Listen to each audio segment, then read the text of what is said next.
Okay, guys. Um, the silence is killing me. So let's just get it started. Um, and when people roll in, we'll just welcome them that way. So thank you for the three of you for coming and agreeing to do this with me and with Rory, who's here in our little startup space. My name's Alan. I'm the co-founder of Synsona, and we're helping marketing teams to leverage AI to personalize their sales and marketing content to specific accounts. And along this journey and trying to figure out, what kind of product to build, I've met some really interesting people, especially in the world of ABM. And I thought it would be very interesting to bring three of the best minds, at least as I see it, to talk about what actually works, what kind of plays, work in the real world that marketers can actually take from this session and apply directly into their businesses. Um, and so let me just make my sort of versions of introductions, and then obviously you guys can introduce yourselves. So Dorothy is an ABM consultant at Inflexion Group, one of the OGs of ABM, and she's worked with some of the largest companies in the world on their ABM strategy for many years. Kevin is the head of ABM at Datadog, and in my opinion, from the people that I've spoken to, one of the most data-driven practitioners. And then, of course, Braydan, who's the co-founder of Sendoso, the gifting platform that most marketers use around the world to kind of send gifts to B2B customers. Um, and the marketers right now are from our conversations are really trying to figure out how to leverage AI to personalize their marketing and to kind of give themselves superpowers in a world of infinite noise and channels that are degrading, and really how to drive real metrics like revenue and of course leading metrics like improving sales velocity or getting access to power. So I want to thank you guys again for coming together for this conversation and sharing some of your knowledge. So just as a bit of an agenda, I asked each of you to share some ideas before this around plays that you've seen work to drive revenue. So maybe I'll just go around the horn. You guys can introduce yourselves, and then just share a little bit about that for like 3 or 5 minutes, and then we can just kind of open up the discussion, just talk amongst us, and talk about the future and talk about what actually works, and also what's a waste of time when it comes to ABM, what doesn't work. And halfway through, we'll open up for the audience to ask some questions. We'll feed those in, wrap up at one or just a little bit before, and of course at the end we'll send around the recording. Sound good? Right. Sweet. Sounds great. So Dorothy, maybe we can start with you. Tell us just a little bit about yourself and your work in ABM, and you share with me something specific about how the best companies kind of think about picking the right accounts. Maybe we can just start there. Sure. So first of all, thanks for having me. I think it's been great having this conversation with you about your startup. It's really, really interesting because it seems to be creating relevance, which is a hard thing to get and capture. So my background, I've been doing ABM for 30 years. In large corporations, I set up CSC's and DXC's global ABM practice with hubs in Asia, Europe, and North America. So it was really global, not a central hub that pretends to be global. And for 3 years now, I've been with Inflexion Group. We are consulting, as Alan said, with some of the largest IT services companies and consulting firms in the world. And it's really interesting to see the breadth and depth of how companies go about identifying those large accounts, coming to your point, Alan. And it really ranges from sales driving a list, and that can be very much a pet list because they like these accounts, so it's an emotional pick, which is rarely the best choice, right through to companies getting super sophisticated in how they're picking their accounts based on data. I mean, that also is an issue. Some companies have better data than others, and anybody who's ever rolled out a CRM system knows that. But really, the companies that are doing really well are those who have their house in order on the data, but they also are very, very clear on what a top account, a strategic account constitutes. And I think that's where people need to start, to be very clear about their goals as a business, what their value add is for their clients, understanding the pain points of those clients, and then synthesizing all this data into not a query, that sounds too easy, but having their AI help them pick those accounts where their solution or their offering makes the most sense. And there's some very smart moves happening with several of our clients who are piloting AI and who are also having their own AI systems. Are you able to share any of those examples? So one I can share is because they're talking about it in the public. Salesforce are making great inroads using Einstein, analyzing their Slack channels as well. So they're starting to combine qualitative data with the CRM data plus intent from third-party sources, and that's looking really, really promising. So they've really homed in on a far tighter segmentation than they have been in the past. Most of our other clients are very cagey about wanting to attach their names to this. So that's been a bit of a challenge for me. But those guys, they are in the public domain and they're doing some really good work there. Yeah, very interesting. Maybe Kevin, this is a good opportunity to bring you in. Maybe you can just share a little bit about yourself and yeah, you shared with me interesting things around stuff you're doing with web personalization, ads, and webinar kind of personalization around industry. So maybe you can kind of give us a bit of details of what's happening at Datadog. Sure. So yeah, thanks, Alan. My name is Kevin Driscoll. I am the head of ABM at Datadog. Currently managing a global program, quickly rolling out in more countries than I can count on any number of hands at this point. So definitely a complex program. I think we've explored AI in a number of areas, but personalization feels like it makes the most sense with where AI is heading. Obviously, the generation of text as output for LLMs makes that, makes a lot of sense to us.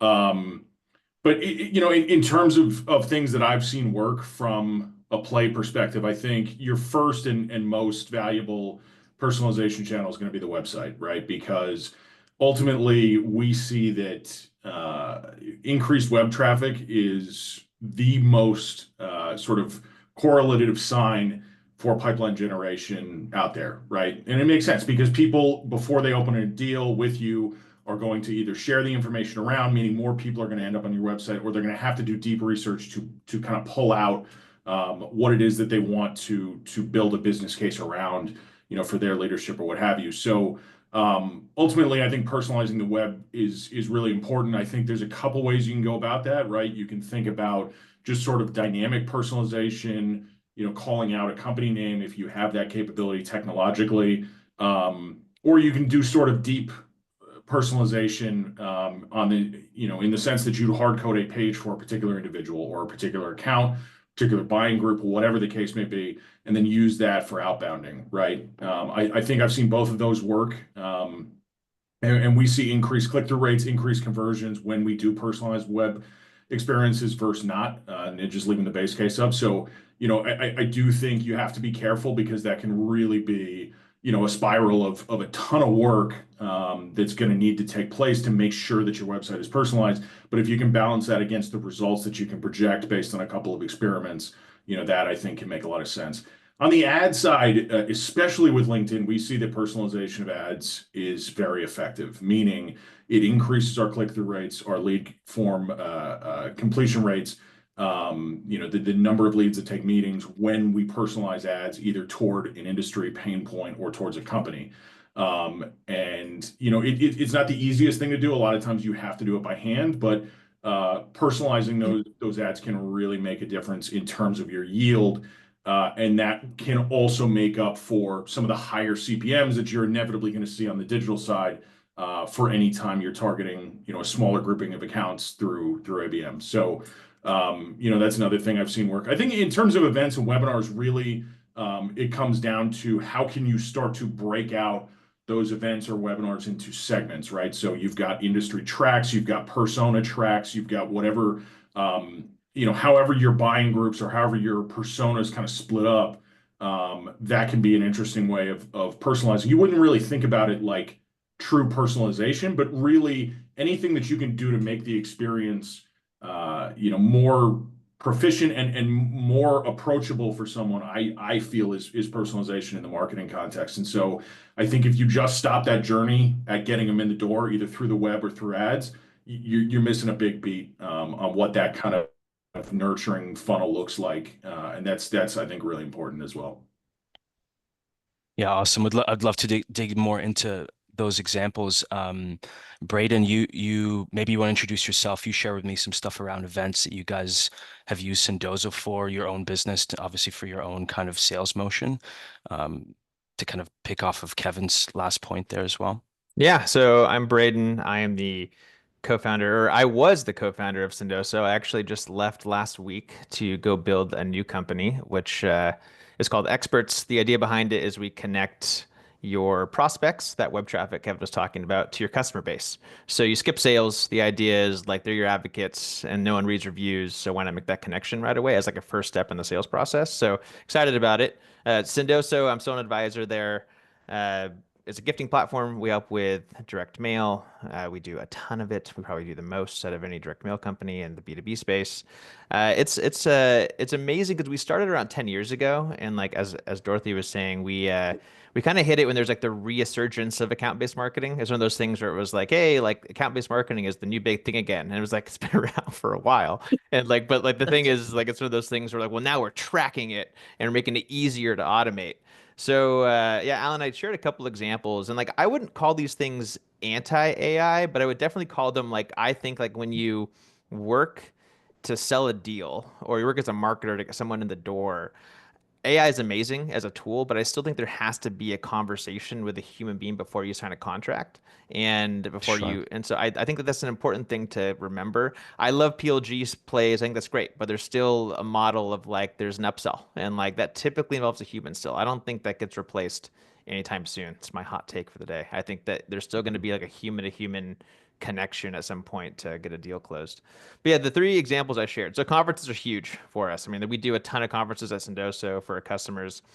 Our original gift we ever did at Sendoso is still one of my favorite plays. I don't see it used as much as I used to, but you're at a show, you're in Vegas, and one of the best plays is like the second day of the conference, you send coffee gift cards for $5 to every single attendee. And it's one of those things where like they all don't get clicked, like some get buried. And but it's one of those things where it changes the entire conversation at your booth.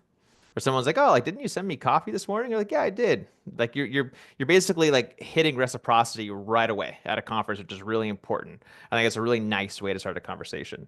The second one was post demo send. I think that typically when you're on a phone call, you're picking up on things from the person in their background, what they might talk about. So like sending some sort of item that builds reciprocity after a demo or after a second or third demo is important. Someone typically will share things like some event in their life if they had a kid or if they're going on vacation. And so as a sales rep, you need to take note of that. AI is very helpful there to basically give you information that you can use to send some sort of gift.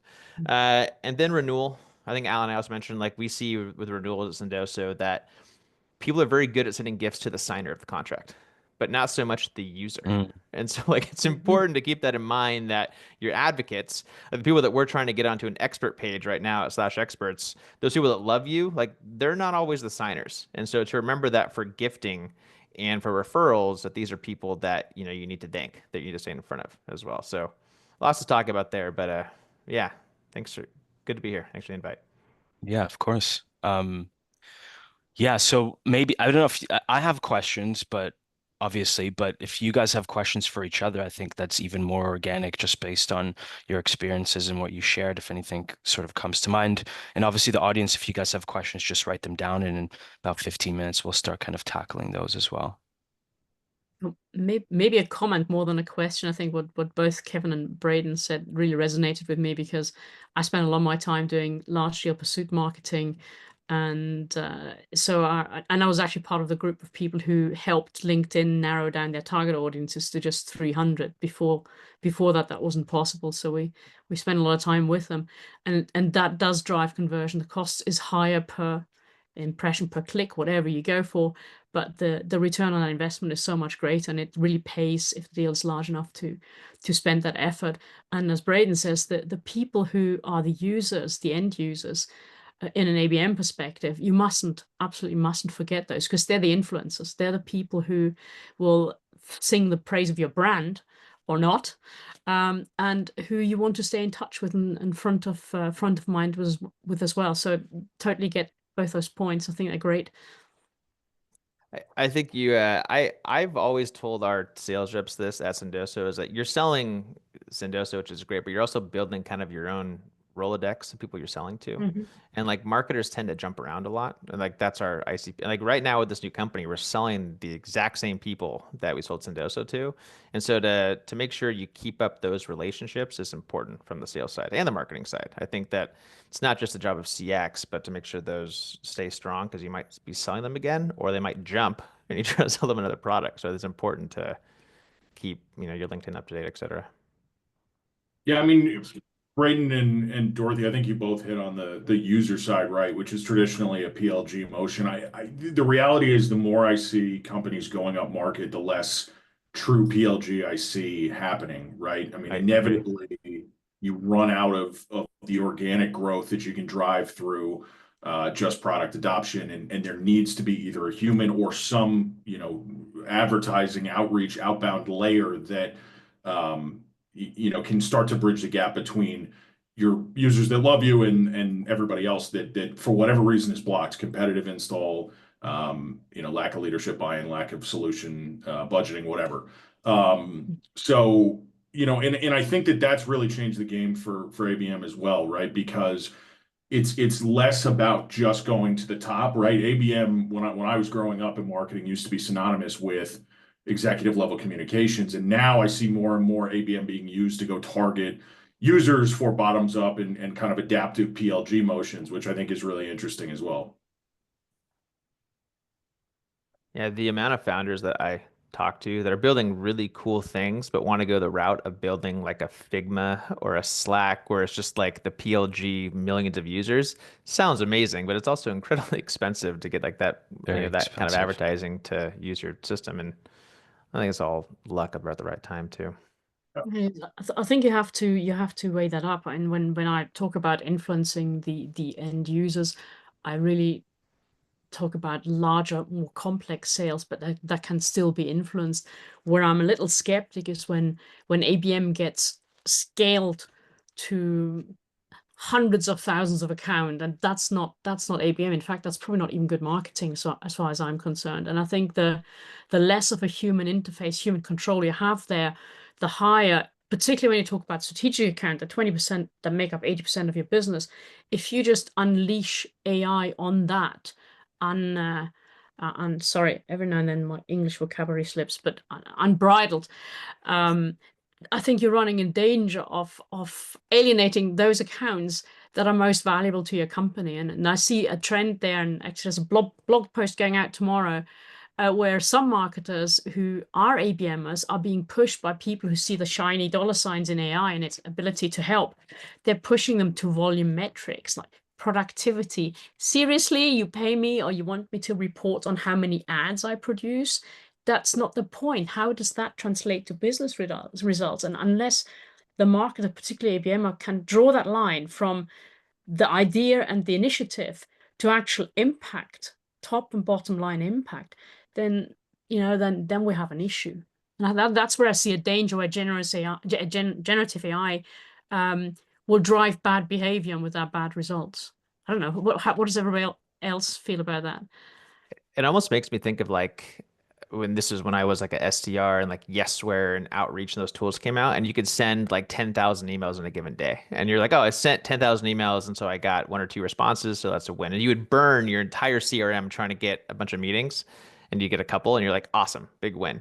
Like I think scaling a lot of the ABM practices, like I think like now the big one's Clay. Like you're like really like they can make really great emails that are more personalized, but are they going to get read? I think that like that's sort of the question, right? I agree with you, Dorothy. I think that like sometimes it's better to do a handful of really good personalized things versus 10,000 of them. That's something that I actually had as a question for you guys. Like a lot of these channels, for example, email, but we also hear about ads, right? They're just getting less click-throughs, for example, with Google, because people read the AI summaries or are going to, ChatGPT or Perplexity or these kind of places. So if you make amazing tailored content, I mean, maybe gifting is different, right? Because the mail is perhaps still like maybe even an undervalued channel. But how if you have the best and most insightful documents or ads or web pages, but the channels aren't getting clicked, like how are marketers supposed to deal with that problem? I can tell you Who do what you want to take that one, Alan? Yeah, I can tell you what we see, and this is kind of one of the big reasons why we're doing this new company is we typically saw someone who, if they're looking at a new space or new software, they would go to their peer groups and they type in like, hey, like, has anyone heard of X software or has anyone solved X problem? And so like that was almost a back channel that we were like, how do we pick up on that? Like you're going to your peers, so is there a way where we can pick up an actual conversation of like, hey, like I'll introduce you to somebody who's already using us who is a peer, and you can have that conversation off the books. And then if you love it, which you will, then you'll go to sales. And so that's like the problem we're trying to solve because we saw that happening a ton where reviews are one thing. I think that they're static. I think that but like talking, having an actual conversation with somebody who's already using that tool or who's a peer of yours, I think is how sales will grow. I think ads decrease. Like I can't remember the last time I saw an ad where I was like, yes, I'll click on that and like spend $40,000 on a software.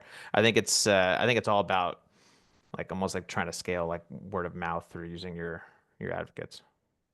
It's kind of an answer for you, Alan. Yeah, but Kevin, you've had some like contradicting success in a way to that based on what you shared. Like what's your take there? Um, yeah, I don't think ads are dead personally. I think our data suggests that there's still some life there. I definitely take Brayden's point that, you know, I think the days of someone just sort of blindly walking in from an ad, talking to a salesperson and say, wow, isn't this solution great? I would love to buy it. Tell me where to sign. I think are gone, right? They are using dark social channels. They are using Slack communities that are purpose built for their particular group. I mean, we see these pop up in marketing, especially all the time. So I do believe that there is elements of that peer-to-peer validation that needs to happen. But from a value perspective, if I can still convince, someone out there that, a piece of content or a trial of our software or whatever else I have in terms of offers, are valuable enough to share their information, it can spark a conversation that goes somewhere. And in that, I don't see changing, at least in the medium term. I would Interesting. agree. I think as long as you get the value proposition right, back to really understanding what the pain point of those customers are, knowing that and how you relate to them, then are able to translate that into advertising. I think then you are cutting through the noise that you mentioned earlier, Alan. And it's almost like you're throwing someone a lifeline. Oh my God, they actually understand me. So I think that could be something. I haven't got corroborating evidence, but that's where I would put my money in terms of staying with ads. Just focus on the relevance. And then the timing. This is if you have a good intent engine from first party data from your own website, that's gold dust. And that's then a genuine trigger, particularly if you have your house in order and really understand A to Z what your customer journey looks like and what your true value propositions are and how to articulate them meaningfully in the context of a client. My sense is that a lot of the marketing budget, like if you look at the P&L, is Mhm. stuck in advertising, like just traditionally, like this is what we're used to spend money on. And I wonder if you guys think that has a lot to do with why all of the resources get pointed in that direction still, even when it comes to ABM, if that's like a part of it, like this sort of structural problem that kind of keeps companies thinking that that's the way to invest in marketing, or is it's just a difference of opinion between, Brayden and the common marketer, for example, who thinks that's where time is best spent. I think a lot of it has to do with attribution, right? Because if I can prove that my ad drove X lead and that lead became an op, further down funnel, that is directly attributable revenue. Once you start getting into spending money on software, content, everything else, the multiple hop of attribution becomes a lot more complex. And ultimately, it's something that you're going to have to convince leadership of. I think ads and events will always be kind of the easiest way to prove value. I think it's really that simple. Yeah, I agree. I think it depends on how you're compensated. Like Yeah. marketing teams are MQLs. So it's how many MQLs did you drive? And like, I mean, like that's the first thing you look at as a marketer is like how much pipeline did you build? And like, and then in terms of like how much that pipeline converted, it belongs to sales. And so that's you're trying to throw as much as you can on top of funnel. Right. Yeah, I think I think it's really bad because if you start with the business outcomes, and I think too many people are spending way too much money on advertising. If you want to educate people on brand, so when I was in-house, we used a certain amount of advertising, again against a very focused group of people to help shift brand perception because brand sells, to some extent. And then you some of our clients using what we now term scenario ABM, where they are having defined with their salespeople, with their account leaders, very specific outcomes that marketing can accelerate. And a lot of that is not advertising. There might be very personalized activities that could be helping the sales team or the account team better articulate something. And some of them are spending hardly anything on ads. They might create microsite landing pages, personalized landing pages, but they're actually not doing a lot of advertising. That's done by their brand teams, and they rely on that. And they then focus on very specific activities that change the propensity to buy, and they can measure that. And I think that's really interesting.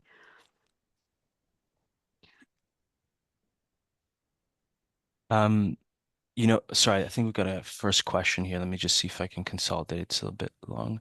If website traffic of some large platforms like HubSpot or Figma is falling, how can we adapt and structure the message to be more easily discoverable by AI agents instead of organic search? Where does hyper-personalization on the website come into play? I don't know if you guys have any takes on that. Um, I can at least try. I don't, you know, it's going to be tough, right? Because I think without understanding how these models are scraping data and how they're ingesting them, it's going to be very difficult to reverse engineer the way that you could with SEO to figure out when you're going to start to get more results spit out of a given AI model. I think that's probably years away. Ultimately, we've seen web traffic go down a little bit, but it seemed to be a secular trend before AI was in place, and I don't see that AI is really chewing into those traffic hits as much as we imagine. So I certainly they're starting to take some mind share away from search and traffic away from search, but whether or not that's actually impacting web traffic yet, I don't know that we're quite there, but I'd be interested to see if others agree. I agree with that. I think like something we're doing currently is like we want to be the thought leader in our space. And so I think there's things like which help get crawled by a lot of those agents.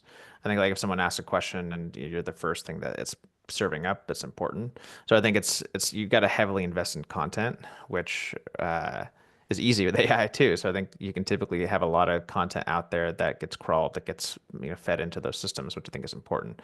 I think a lot of web traffic is just going to come from those tools. I think that like as ChatGPT grows and someone like looks at HubSpot, like maybe they'll I don't the question is like, do they take a demo?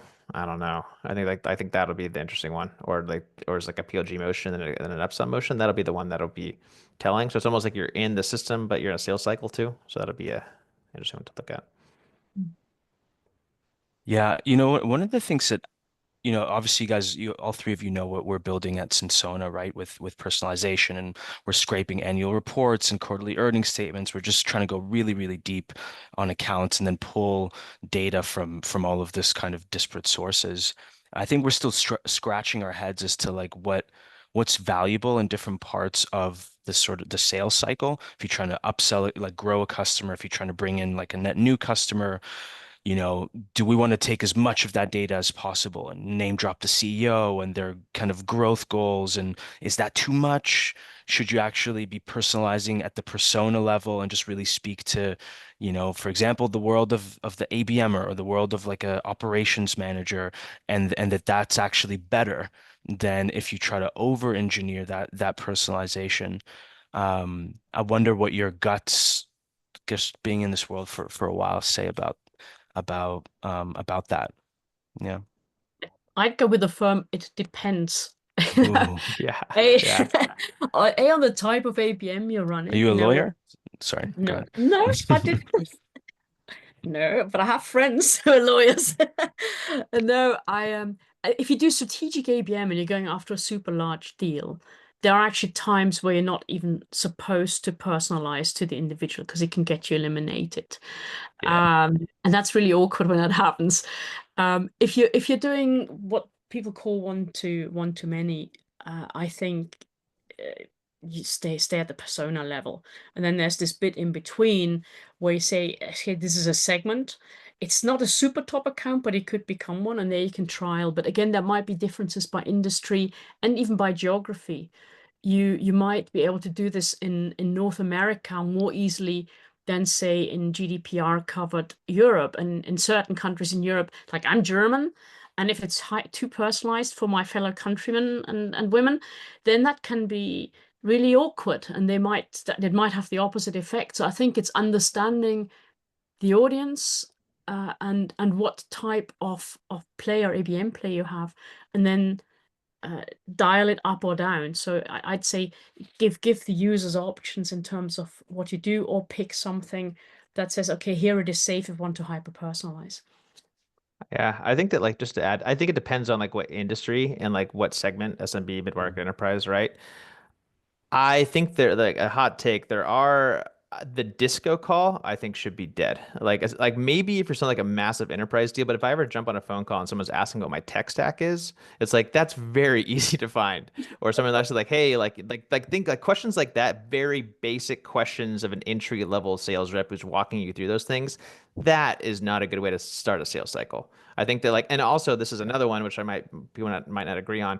When you do a demo, if you're spending more times in your slides than you are the actual system, I'm turned off immediately. I want to Yeah. see the tool. I want to be able to click around. I want to be able to make the demo myself. Don't walk me through like your founding story. I don't care. And so like show me your tool as to why it's cool. And like that I think so many startups went to the path of like these are our values. It's like that's cool, that's great, but I'm trying to solve a problem, and so I want to see the tool, and I don't want to talk about what my tech stack is or what my issues are because you should know those things before I even jump on the phone call. If it's enterprise, totally different. I think that like take someone's 10K, drop it into Chat GPT, have it give you like the important things in there, and then like you can start a demo that way. So I think it depends on which segment you're selling, but I think that there's little things that should go away. And if you're selling and you have everyone on the phone, it's your one shot. And like, don't end a phone call with, let's book another time next week. I don't think that works. I think that you gotta use that half an hour, 20 minutes to build value and get the deal done, or at least move it forward, I should say.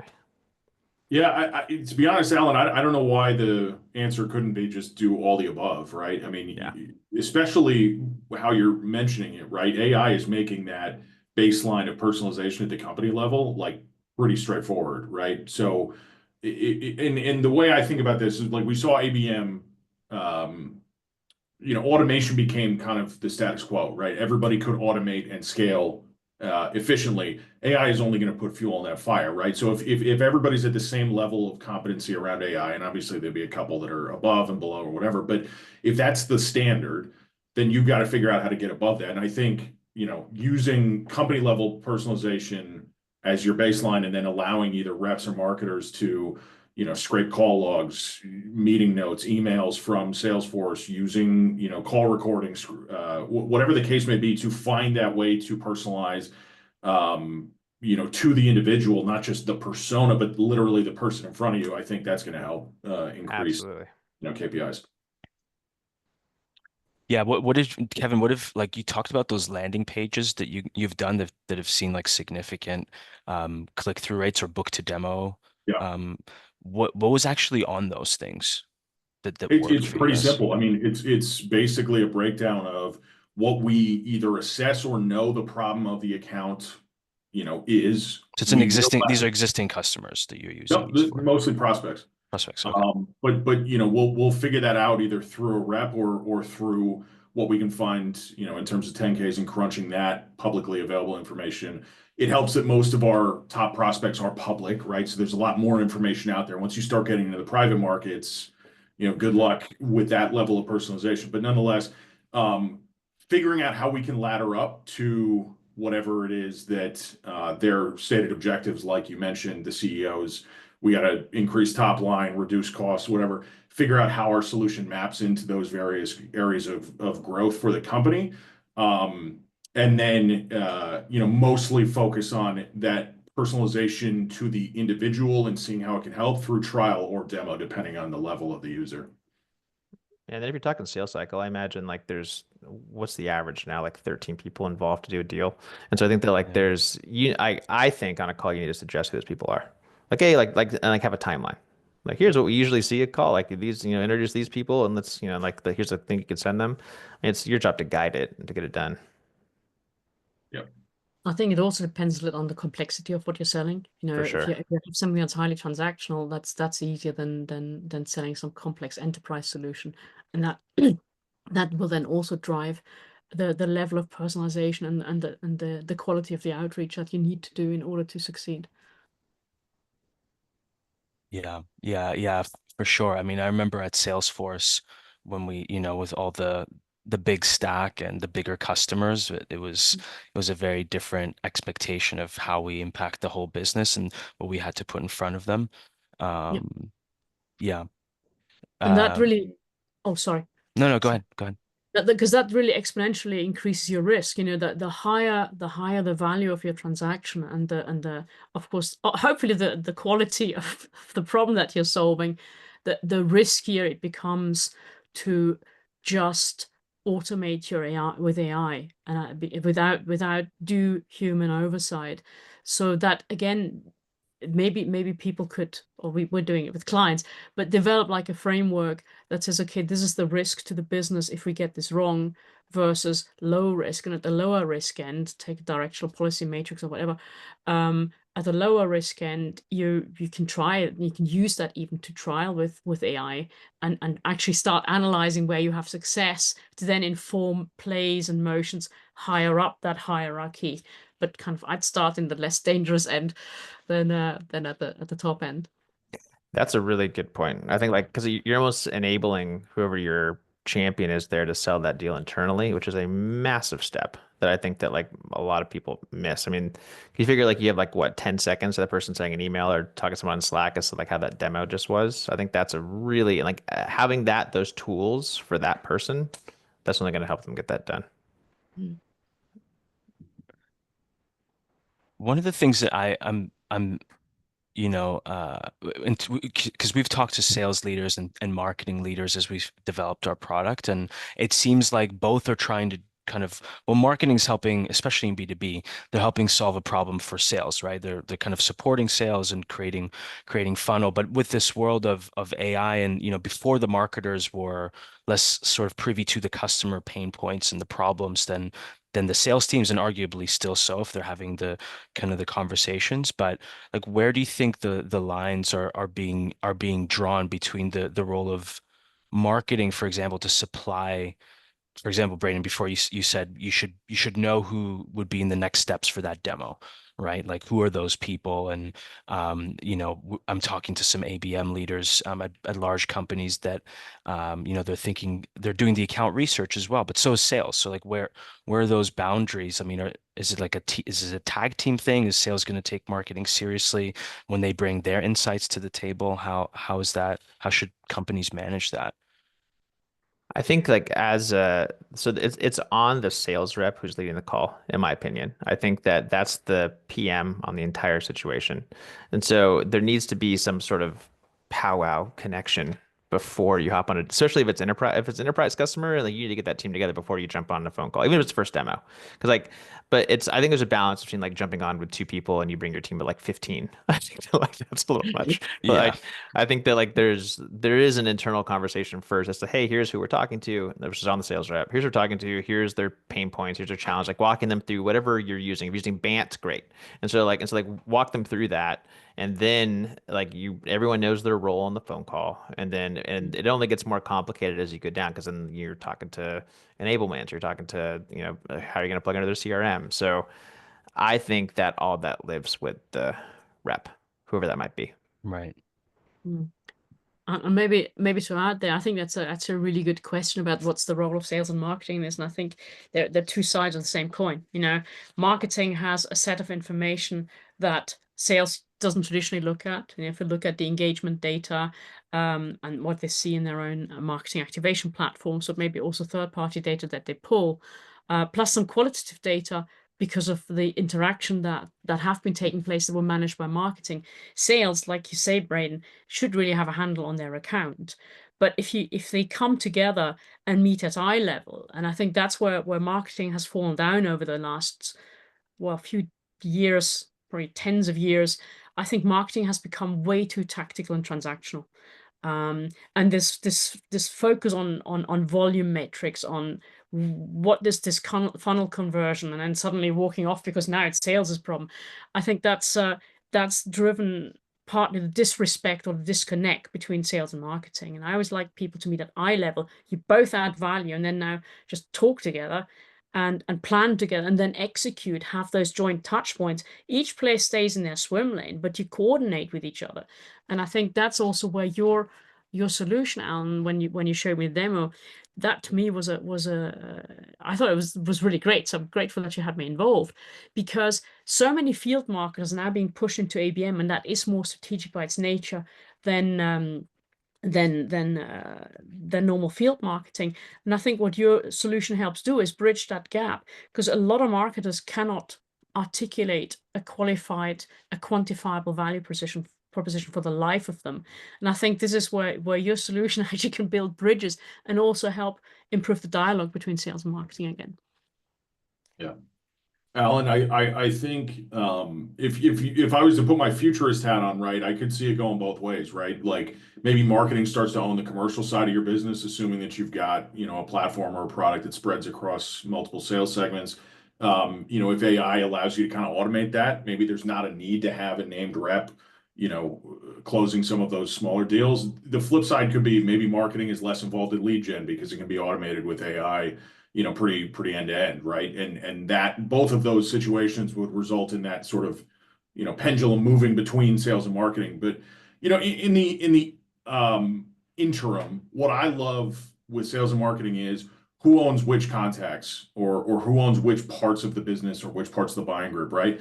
When we work with sales, a lot of times we're talking about a land now and then an expand plan that's going to take 18 months or whatever. And so marketing will focus on the expand plan while the rep, gets the deal in place to close the land, right? So we're planning for the future and sort of expanding the capabilities of the rep, who cannot just, blanket the entire account at once, in a fashion that's going to produce results.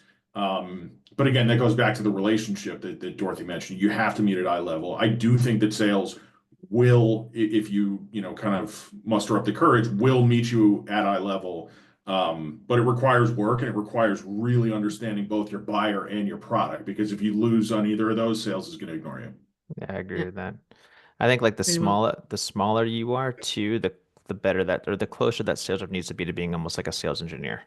I think they need, I think those are the people at Salesforce with a lot of the power too, because they understand the product and they can sell it. I think that a lot of Yeah. folks move that direction who are in sales, or at least they should, especially if you're a smaller company. Yeah, you need to wear both of those hats. You can't wait for a solution engineer to rock up to every one of those meetings.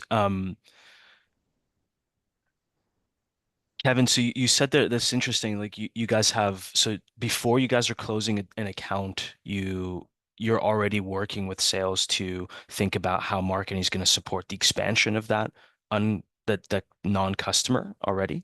Yeah. Yeah, because the reality is, if we can land in multiple places, it's currently on the roadmap as an expand, but maybe, it becomes the land if your first, sort of foray does not go well. I don't see an issue with warming up multiple parts of the business. We've yet to see negative ROI on that. So yeah. And then you guys are just you're mapping out contacts and content for those contacts. Like, Yeah. what does it actually look like? Yeah, no, I mean, it's literally that simple. There's a bunch of tools out there that'll do buying group maps, org charts that you can start to literally just pick apart as a team.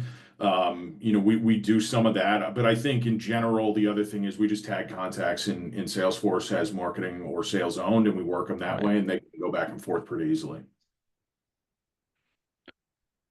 What do you guys think about companies that are, probably Brayden smaller than Sendoso, or maybe even your size, maybe without as much of the marketing chops, because you guys were like also in the game of marketing and obviously smaller than Datadog, that, maybe have a solo VP of marketing or a team of 2 to 3. They're still selling up market, mid-size companies, enterprise customers. So they kind of have to do that personalization if they want to compete with big players. They want to compete with Autodesk. They want to compete with a larger CRM player or something like that. How are they, and they're talking about ABM, but how are they supposed to address it when they don't have a Kevin, for example, with a team of, a few people that can go to that depth, and they have to also run their events, and they've got to run kind of everything. How are they supposed to do that? I think there's a lot of good tools out there that they can use to make it easier. I think that they need to rely on it's a group effort. If things are coming through the door and there's pipeline, I think it's on the marketer and the sales rep to, get the information they need to move the call forward. So I think it almost becomes one of those things where it's a bandwidth issue, but I think like you got to put your priorities in the right order. And I think to get the information before you jump on a call is important, or to figure out who you're targeting. I think Dorothy talked about earlier, like you also have to know your value prop backwards and forwards and the other way around and your ICP. And I think like things like that are really important because it might be like you're on a phone call with maybe it's not your ICP. And so I think you don't need to put as much time in there. So just I think everyone needs to be very aware of where you're moving. Yeah. Anyone else on that question? No, no, I agree. I think I think with smaller companies, having been my first proper gig was with way back with micrographics, and there was just 8 of us in the UK. Um, and we just worked together as a team, the sales guys and I. We knew exactly who to target and what we wanted. It was easy. It was a software product. But we had a good coordination between us, and everybody really knew the offerings. And I think the smaller the company is, so if I was hiring in a small outfit, I'd make sure that whoever I hire in marketing or in sales has a keen interest in the products and the offerings I have, because at that size, if you have anyone not carrying that weight or not willing to invest in the solution and being able to evangelize at multiple levels, not just marketing, you have to represent that company, then you're on to a loser. So there, I'd say it's smart hiring more than anything.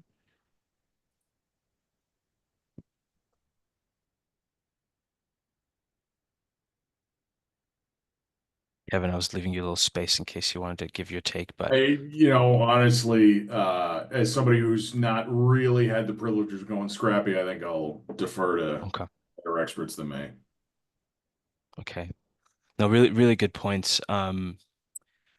I wonder, we're getting close to the end, and I probably want to give you guys a little bit of time back. I wonder, just from a futurist perspective, um, what what roles in marketing and sales in the next, let's say, 24 months with, I think everybody's trying to be a bit futurist now with AI, probably to a fault. Like, it's kind of killing LinkedIn. Everyone seems to be Aristotle, or if I pick the right person, but Galileo, whatever, one of these older people. And I wonder what you guys think is the roles will actually be eliminated, that from these functions, based on where the technology is going, or repurposed, but largely then that role being eliminated from sales and marketing. You want me to go first on that one? All right. Sure, man. Yeah. Okay. I think that so the BDR SDR role is one that I don't think it's eliminated, but I think that like one person is now 10, Yep. which I think is scary because like that's typically where entry level salespeople come in and they get trained. So I don't know what's going to happen with that whole world, but I think that's a scary spot to be if you're a BDR SDR. I think the AE Great. role becomes more of an SE role. I think that I think those become one person. I don't think it makes sense to have two. I do think that onboarding, that whole process, I think gets like I think that'll just grow like hugely because I think enablement and like is going to be a massive play for anybody to get moving. Marketing roles, I think marketing, I don't know about elimination there. I think event marketing becomes bigger. We're seeing people want to connect face to face. I think the pendulum of like AI is moving back towards like, hey, like let's connect. Yeah. And I think that's interesting to watch. And so I think that event marketing, customer marketing, I think will be really big over the next couple of years. So you think those marketers actually just take a step and like that event marketing team grows and they move out of content or something? I think event marketing becomes a lot bigger. I think content marketing is one that disappears. Like what same thing as SDRs. Like that I Yeah. think this is just too easy with the tools that are out there. Yeah. Yeah. I agree with all those actually. Dorothy? Slightly different perspective. I think it's not, well, some roles will probably be more automated than before. And back to what Braydan said, there'll be the one person will be doing more people's work. I think the real challenge will be for some people who can't embrace AI, generative AI, because ultimately the quality of what you produce depends on your ability to logically articulate what it is you need. If you don't understand what you need and what you want out of it, and don't understand your business model and value proposition, I think you're going to have a far harder time as a marketer, as anybody in business, to succeed going forward because there's nowhere to hide anymore because everybody else is going to overtake you. And I think that's going to be the real disruption that we're going to see in the question then, and that's getting a bit philosophical, and I'm not going to be Aristotle or anybody else, but then the question is, as society, what do we do? Where do these people end up? Right? That's kind of Yeah. the elephant in the room. Yeah. Yeah. Absolutely. Yeah, Kevin? I think it's a tough question, right? I mean, the short answer is I don't really know. I think the AI SDR thing is, from my perspective, not been as robust as I kind of expected it, having seen ChatGPT. Like I've been outbounded by AI SDRs and they are confusing and hallucinatory. I mean, they got some problems that they need to fix. So I think the SDRs are safe for the moment. But I certainly can buy into Brayden's view of the future there. I think content marketing is definitely going to change. I could see more of that prompt engineer who becomes the kind of sole content marketer or one of two, really pumping content through and refining it multiple times through LLMs. The other thing that I find interesting is like how flat will organizations get with the introduction of AI? If we've already seen these AI-led startups are smaller and smaller, for the revenue per employee is going up and up and up. How many people do you really need? Like if that's the case, where do management layers fit in? I think those might be the ones that are really what I'd be watching for is how management shapes up over the course of the next kind of 10 years here. Yeah. Very interesting. Well, we're just 4 minutes shy of 1 p.m. Thank you guys so much for making time for me, for us, for the audience. I will do two things. I'll send the video along as well, but we'll chop it up into little pieces that were kind of insightful and most interesting and share that around. You guys can feel free to share that as well. And obviously people can feel free to connect with you on, I guess, LinkedIn or wherever. And yeah, I just want to thank you again for your time and for your wisdom and insights. Thank you. Thank you. Thank you for Thanks, having guys. us. Take All right, care. guys, take it easy. Bye. Bye bye.